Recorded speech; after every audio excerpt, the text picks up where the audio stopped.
Kisah ini dialami oleh sebut saja Pak Jono. Gara-gara ilmu pandangan tanpa batas, senjatanya menjadi loyo. Akibatnya, seringnya melihat wanita cantik berbugil ria. Berikut kisahnya. Pada mulanya, aku hanya coba-coba. Aku sering membayangkan betapa enaknya bisa tembus pandang, meskipun dalam jarak jauh dengan radius ratusan meter. Tentu saja bisa dibayangkan betapa nikmatnya bisa melihat tubuh wanita yang mulus di depan mata. Apalagi bila berdekatan dengan artis top ibu kota. Bisa kelihatan luar dalamnya. Belum lagi orang-orang yang sedang mandi di kamar hotel. Tentu sebuah pemandangan yang benar-benar langka dan tak bisa dibayangkan. Bisa dikatakan itu adalah sebuah perjalanan surgawi tersendiri yang tiada bandingnya. Dari banyak keinginan yang aneh-aneh itulah akhirnya aku berani menanyakannya pada Mbah Warso. Sebab di kampungku hanya dialah yang dikenal memiliki ilmu langka tersebut. Meski usianya masih muda, namun orang-orang kampungku sudah memanggilnya dengan sebutan Mbah. Sebab ilmunya dikenal sebagai ilmu tua. Selain itu, penampilannya juga seperti seorang mbah, memelihara jenggot dan kumis panjangnya. Terus rambut panjang dikuncir ke belakang. Gaya ngomongnya pun tak ubahnya seperti seorang mbah, pelan dan sangat berhati-hati. Karena dikenal memiliki ilmu pandangan tanpa batas, Mbah Warso semakin dijauhi wanita. Kabar yang beredar, mereka tidak berani datang ke tempat Mbah Warso karena malu tubuhnya bisa dilihat secara jelas, meski mengenakan pakaian lengkap sekalipun. Padahal sebenarnya banyak wanita yang menaruh hati padanya, namun karena perasaan malu lebih besar, mereka suka menjauhi. Oleh karena itulah Mbah Warso tetap membujang meski usianya sudah menginjak kepala 4. Nasib baik rupanya berpihak kepadaku. Beberapa orang yang meminta diajari ilmu tersebut tak pernah diberi, meski dengan berbagai dalih dan sedikit ngeyel.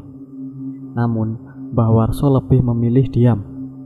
Bahkan bila dipaksa sekalipun, dia akan lebih memilih ribut daripada harus mengajarkan ilmunya pada orang yang tidak dikehendaki.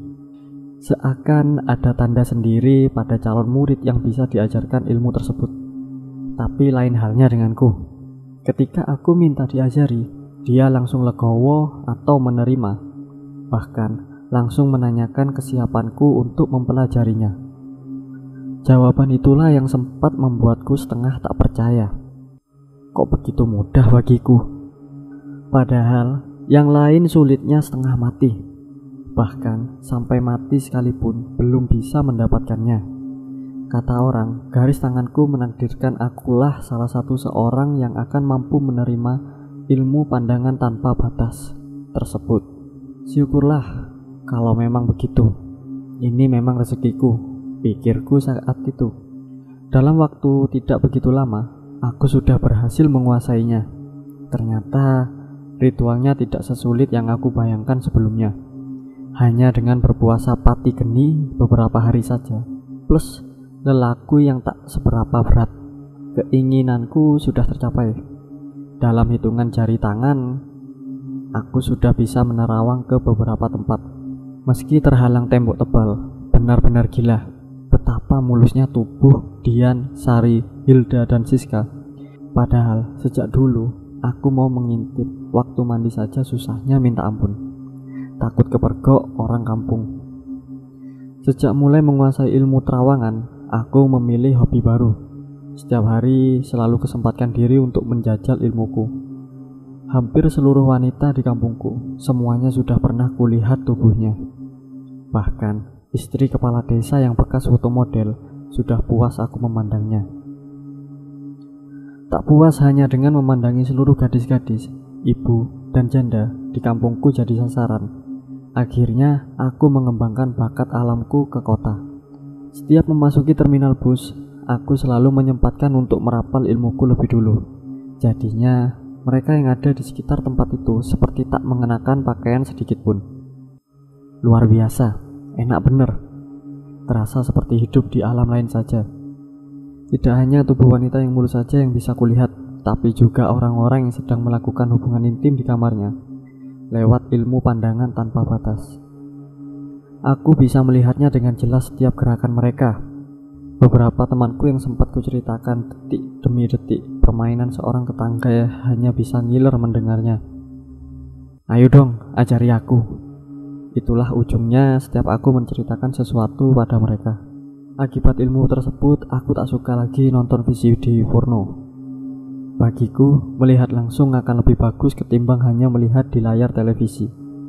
Lagian, dengan ilmu warisan leluhur itu, aku tak usah mengeluarkan biaya sedikit pun. Hanya dengan modal konsentrasi dan sedikit waktu untuk merapal mantra, aku sudah bisa menikmatinya dengan leluasa pastinya. Aku benar-benar leluasa untuk bisa melihat apapun yang berada di balik pakaian seseorang, termasuk untuk mengukur besar, kecil, kencang, dan kendurnya milik seseorang. Aku hafal benar barang-barang mereka. Namun, ada satu dampak yang tak pernah kubayangkan sebelumnya. Padahal, dampak itu amat fatal bagiku. Mbah Warso juga tak pernah memberitahuku sebelumnya. Ternyata, sejak aku menguasai ilmu pemberian Mbah Warso, senjataku tak pernah lagi berdiri tegak. Padahal secara nyata, pancingan yang diberikan mataku sudah benar-benar maksimal. Apapun yang kuinginkan, aku bisa melihatnya dengan jelas. Tapi anehnya, meski kedua mataku bisa melihat segala sesuatu dengan leluasa, namun aku tak pernah bernafsu. Semuanya terasa biasa, tak ada yang istimewa dan perlu dihayati.